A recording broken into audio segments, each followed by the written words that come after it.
Estimados amigos,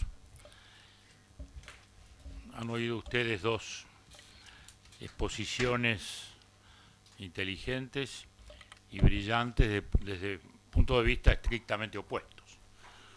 Una mirada de horizonte sobre el mundo de la época, el doctor Valle, y una visión nacional de la democracia nacional que acaba de decir con encendida pasión el doctor Lacalle.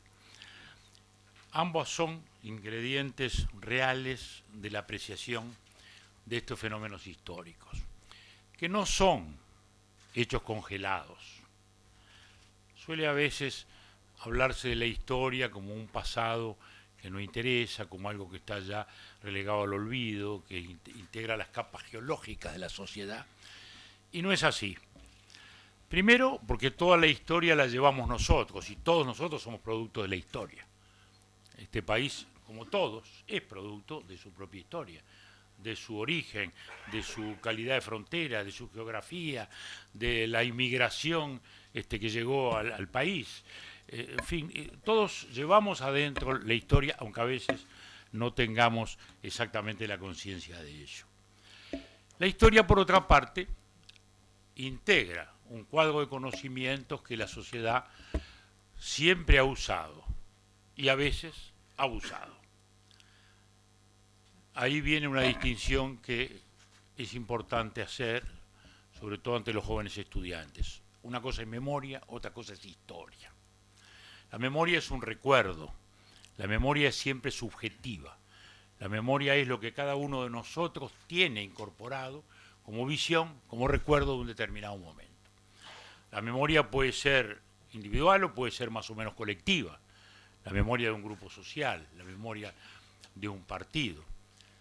La historia es un proceso más complejo que requiere la reconstrucción de los hechos del pasado a través normalmente de varias memorias y de otros hechos que no están en la memoria, pero que sin embargo luego son fenómenos gravitantes, decisivos en el acontecer y en la vida diaria. Y eso es muy importante entenderlo. La historia es a veces, o la memoria a veces es un ejercicio obligado, como dice Ricord. Hay cosas que son memoria obligada. Es memoria obligada en un terreno universal el Holocausto, por ejemplo. Es memoria obligada para los ciudadanos de este país el saber lo que significaron, ya que estamos en sus 200 años, las instituciones del año 13 y todo el fenómeno del cual se forjó en torno a ello. No al Estado federal de que habla nuestra presidenta vecina, ¿no? Sino del Estado confederal que hablaba Artigas con la independencia de cada una de las provincias, que solo delegaban aquello que específicamente habían establecido. También hay un abuso de la memoria. Y a veces eso es requerido en las construcciones nacionales. El Uruguay no nació bajo el culto artiguista, por ejemplo. Nació por la acción de sus caudillos posteriores, de los capitanes y tenientes de Artigas. Llámense Rivera, Lavalleja, Oribe, Bauzá, Otorgués. No había en aquel momento la presencia de un Artigas como líder. Y no lo estará hasta después de muchos años. Y eso fue importante evocarlo, construirlo y edificarlo como un culto laico, fundamental en la configuración de la nacionalidad. No solo por historia, sino por afirmación de valores. Porque a través de esos personajes arquetípicos es que se hace la transmisión de valores, ese debate constante que hay en torno a la educación y a sus contenidos. Los valores arquetípicos, que son fundamentales para una configuración nacional. A veces hay el abuso, que es cuando se usa la historia antojadizamente para fines contemporáneos. Y eso es lo que vemos, por ejemplo, en muchos países y lo que a veces sufrimos también en nuestro país, con corrientes historiográficas que incluso desde adentro los organismos del Estado sustentan visiones absolutamente parciales. Más de una vez en estas discusiones que se nos dan, alguno me ha dicho, bueno, pero lo que pasa es que usted es un político que quiere hacer historia. Y yo les digo, sí, y vos sos un político que te disfrazás de historiador, ¿no? Entonces, veamos las cosas como son, ¿no? Porque las hay de un lado y las hay del otro. En este caso creo que esto requiere sobre todo atenerse a los hechos, más allá de la subjetividad con la cual todos actuamos. No hay tampoco una objetividad absoluta nunca. Por eso que cada generación ve las cosas de distinto modo, en función de determinados valores que en algún momento valen más que otros. Hace 50 años, cuando ocurrían estas cosas, y como bien ha evocado el doctor Lacalle, en nuestra facultad no discutíamos de derechos humanos, porque eso eran las libertades formales de la burguesía, era lo que representamos nosotros. La izquierda uruguaya, como la izquierda del mundo, donde perdió, aprendió los derechos humanos en la cárcel, es decir, cuando vino una dictadura y los perdieron. Y ahí recién entendieron lo que significaban esos derechos humanos que hoy se invocan todo el tiempo y que entonces se despreciaban. A ustedes les puede parecer hasta absurdo que quienes hoy tanto invocan los derechos humanos hubieran renegado toda su vida de ellos. Sin embargo, era así, porque la revolución conducía a la justicia y no importaba de ninguna manera los derechos individuales, empezando por el de propiedad. Que sin embargo, el derecho de propiedad de poco prestigio conceptual y académico es la primera de las libertades, porque así, contra el absolutismo de los reyes y contra el absolutismo de los señores feudales, la primera expresión de libertad fue ser dueño de su casa y tener un mínimo de libertad comercial para poder sustentarse. Y eso hoy lo estamos viendo, tampoco es historia congelada, lo estamos viendo en Cuba y lo estamos viendo en China. ¿Qué es lo que están haciendo en Cuba? ¿De dónde va la batalla de la libertad en Cuba? De poder poner un negocito, de vender café y vender una torta en un garallecito. El tratar de sustentarse y no depender del señor feudal o del amo del Estado, que después es la misma cosa. Es lo que está ocurriendo en China también. ¿Dónde se da la batalla? Se da la batalla en la propiedad, del colectivismo. Entonces, señalo porque es el derecho individual con menos glamour en nuestra sociedad, pero tan fundamental como lo estoy señalando, que en los lugares donde hoy hay totalitarismo, por allí es donde transita la primera expresión de libertad. De modo que esto fue una batalla que empieza en las ideas, y como evocaba el doctor Valle recién, es también impone una reflexión, porque una tontería habitual que se suele repetir es todas las ideas son respetables, y no es así. Todas las personas son respetables, pero las ideas pueden ser respetables o repudiables, porque el racismo es una teoría y es una idea, y ha tenido sustento pseudocientífico muy importante en el terreno intelectual, y no deja de ser una idea abominable.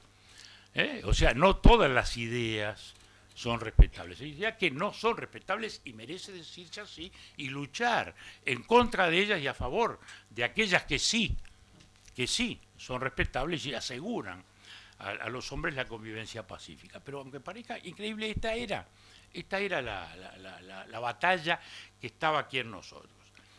Naturalmente, como bien decía el doctor Valle, fueron años de cambio fundamental en el mundo. Estaban cambiando las hegemonías políticas, estaban cambiando la economía, de la economía de escasez de la guerra a una economía de abundancia. En consecuencia, las cosas eran totalmente distintas. El mundo se había dividido en dos. La globalidad que hoy vivimos transita después. En aquellos años el mundo no era global, era partido. Estabas de un lado o estabas del otro. Entonces, y había además un cambio muy profundo en la sociedad.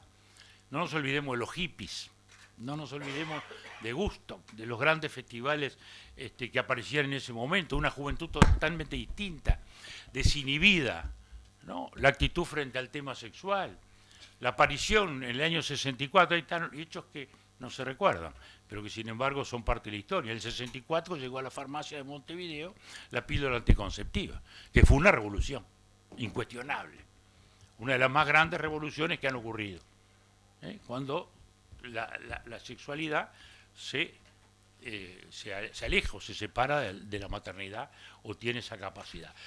Eso fue una revolución muy profunda desde el lado de la mujer. Es decir, eran años de cambios enormes. Pero nosotros estábamos, sin embargo, inmersos en un mundo que reducía todos esos cambios científicos y sociales a términos ideológicos.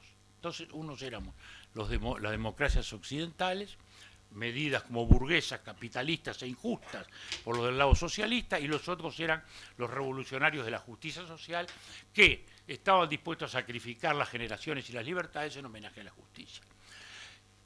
Las ideas importan entonces, los debates de ideas no son teóricos simplemente, son cosas fundamentales, que se sabe de su gloria o de su desgracia o de su infortunio cuando se pierden, como cuando se perdieron aquí las libertades. Es natural que hace episodios que ocurrieron hace 50 años, acaban de cumplirse 50 años de la primera acción Tupamara, el asalto al Club de Tiro Suizo en Colonia, 50 años. Y 40 el golpe, quiere decir que todos quienes tienen menos de 55, 60 años, tienen vivencias teóricas, pero no tienen vivencias reales. Han oído memorias de su familia, que como toda memoria es un poco subjetiva. Y por eso algunos estamos empeñados en tratar de, además de la memoria, por lo menos hacer historia de los hechos. No tanto teoría como hechos, porque los hechos son fundamentales. Hay montadas muchas falacias que se han repetido una y otra vez. ¿Cuántas veces oímos, y ahora en los últimos tiempos mucho desde el exterior, los tupamaros que lucharon contra la dictadura? Bueno, eso no requiere debate. Es un hecho que no lucharon contra la dictadura, porque cuando vino la dictadura estaban todos presos. Quiere decir que nada que ver, no tiraron un tiro contra la dictadura, todos los tiros fueron contra la democracia. Pero es una falacia que corre y que a mucha gente joven desprevenida lo cree. Bueno, estos son hechos, no es una opinión mía, es un hecho. Otro hecho también, bueno, no, los tupamaros fueron la consecuencia del golpe de Estado, o la consecuencia del gobierno pachequista. El gobierno pachequista estuvo en el 70, los tupamaros estaban desde el año 63. 64, 65, 66 fue un año de muchas acciones militares, 67. Entonces, ¿qué tiene que ver ni la dictadura ni Pacheco? Ellos estaban haciendo la revolución. Incluso es muy curioso cómo a veces intentan justificar eso y renegar de la condición que con tanto orgullo en su tiempo exhibieron, la de revolucionarios. Querían hacer una revolución social e instaurar un régimen en la inspiración cubana. Bueno, no tienen por qué renegar su historia, pero a veces la historia se acomoda de ese modo. Lo mismo pasa a la inversa, cuando del lado militar se justifica todavía a veces el golpe de Estado en función de la necesidad de liquidar guerrillas que ya estaban derrotadas.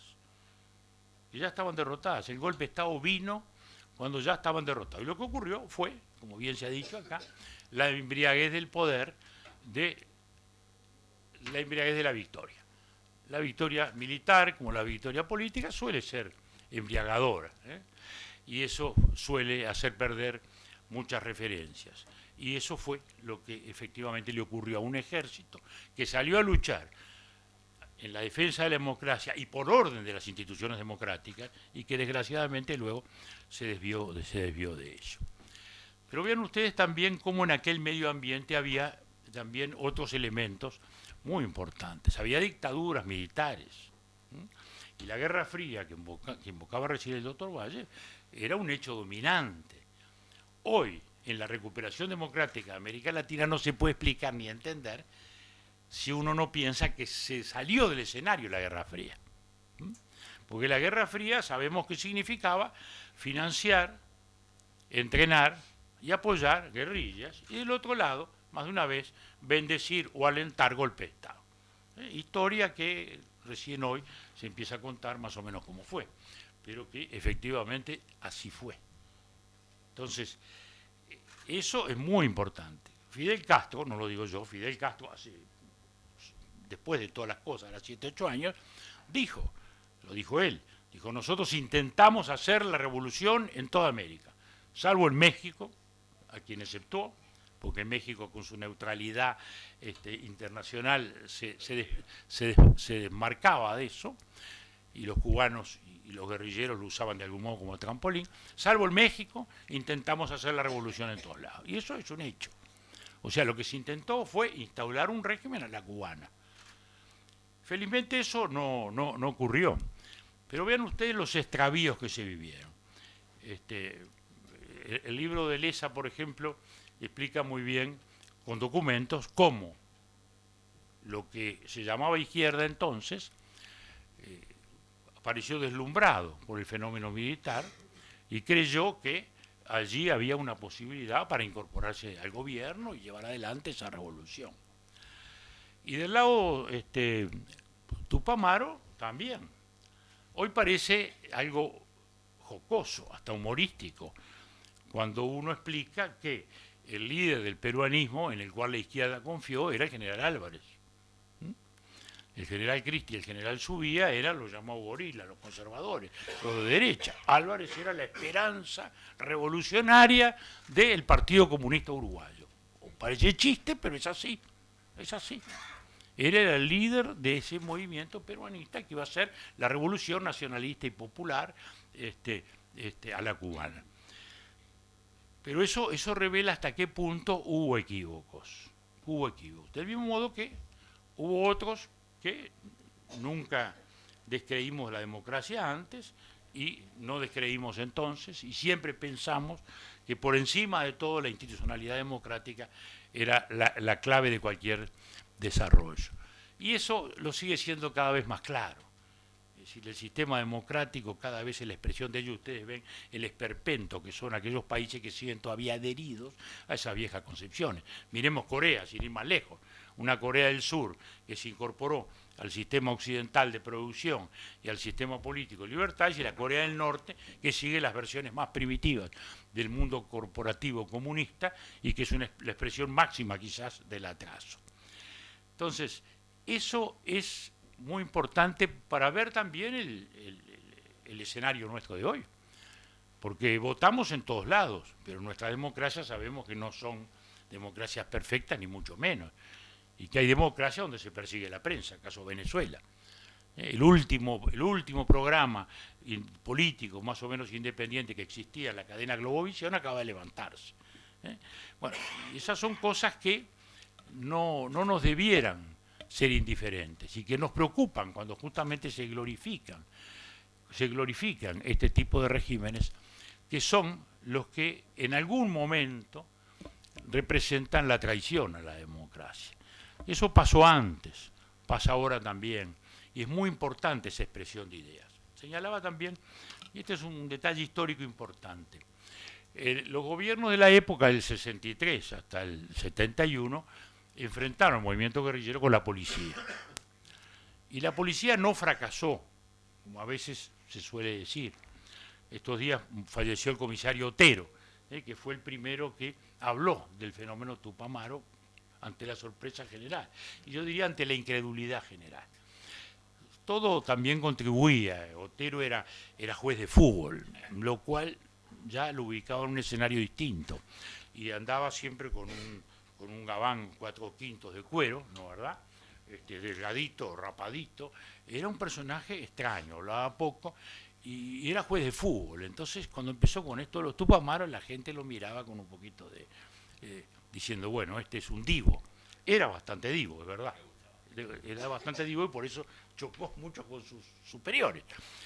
Pero el hecho es que la policía, pese a los pocos medios que tenía y a la poca preparación que tenía, fue enfrentando la guerrilla, y la prueba está que a 60 días de la elección, en el 71, toda la dirección Tupamaro estaba presa en la cárcel de Punta Carreta, donde ahora hay un shopping, lo que es el cambio de los tiempos. Y ahí se produce a 60 días la fuga. Episodio, sin duda, de todo ese proceso muy detonante y pletórico de consecuencias, de malignas consecuencias para todos, porque el gobierno de Pacheco, que no había querido dar entrada a los militares, y que muchos militares por eso lo cuestionaban y lo siguieron cuestionando mucho tiempo, porque no le quiso dar intervención a los militares, porque tenía claro de que eso era un riesgo muy grande. porque ya los romanos lo sabían. Las legiones, cuando entraban derrotadas, entraban por detrás. Cuando entraban triunfadoras, entraban por la vía Apia, y ahí Roma temblaba. Bueno, y eso fue lo que ocurrió. Fue nefasto para los tupamaros, porque eso introdujo al ejército en la lucha y los liquidaron en 6 meses, como movimiento guerrillero. Fue nefasto para el ejército, porque lo introdujo en una lucha para la cual no estaba psicológica e ideológicamente preparado, y por eso fue fácilmente captable para esas expresiones revolucionarias, como lo señalaba recién el doctor Valle. ¿Por qué? Porque los tupamaros le hicieron el discurso antipolítico, éramos todos corruptos, la sociedad era corrupta, los políticos eran corruptos. Felizmente nos dieron vuelta como una media, los tupamaros primero y los militares después, ya que ya estamos todos los que entonces éramos acusados de tantas malas cosas, con mucha tranquilidad de conciencia, felizmente. Pero se había instalado esa burbuja. Y entonces resultó un momento en que ambos decían el mismo discurso: no nos gustan los políticos, la política es demagógica, la política es necesariamente mentirosa, y bueno, y así fue que se produjo esta comisión. En otro elemento que tampoco hay que dejar de mencionar, porque es un elemento muy importante de esta historia, que es el sindicalismo, porque también ahora se cuentan historias que tienen poco que ver con la realidad. Y a su vez también es un producto histórico. En aquellos tiempos el sindicalismo era un sindicalismo revolucionario, es decir, no era un sindicalismo reivindicativo, que procurara tal o cual mejora, no, era el cambio de estructuras. Era romper con el Fondo Monetario, era la reforma agraria, era la nacionalización de la banca, la nacionalización del comercio exterior. Esos eran los postulados con los cuales se enfrentaba el movimiento sindical a sus reclamos.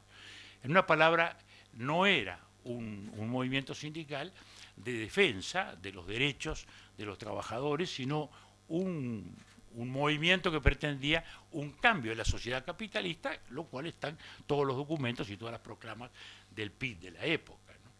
Entonces, esto es lo que hace que en el febrero del 73, cuando se produce el golpe de Estado, que luego culmina en junio, justamente el movimiento sindical piensa que los comunicados 4 y 7 son un programa reformista y hay que adherirse a ellos. Y ahí viene ese gran error, tanto de él como de los partidos que integraban el naciente Frente Amplio entonces, de creer que ahí había la posibilidad de un gobierno civil y militar de izquierda, encabezado por este movimiento peruanista y por ellos. Y por eso mismo es que esta huelga general de la cual tanto se habla fue tan corta y tan poco efectiva, porque justamente había sectores, y en el libro de Lessa hay declaraciones de los dirigentes sindicales que no eran comunistas, diciendo que el comunismo había arreglado para hacer un paro de 3 días y nada más, que fue más o menos lo que ocurrió, porque al cuarto día anduvieron los ómnibus, y el fin de semana estaban llenas las canchas de fútbol.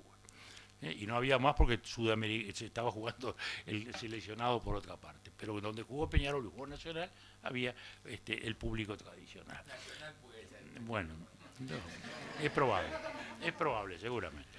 Entonces, estos hechos son hechos, y ese es el debate.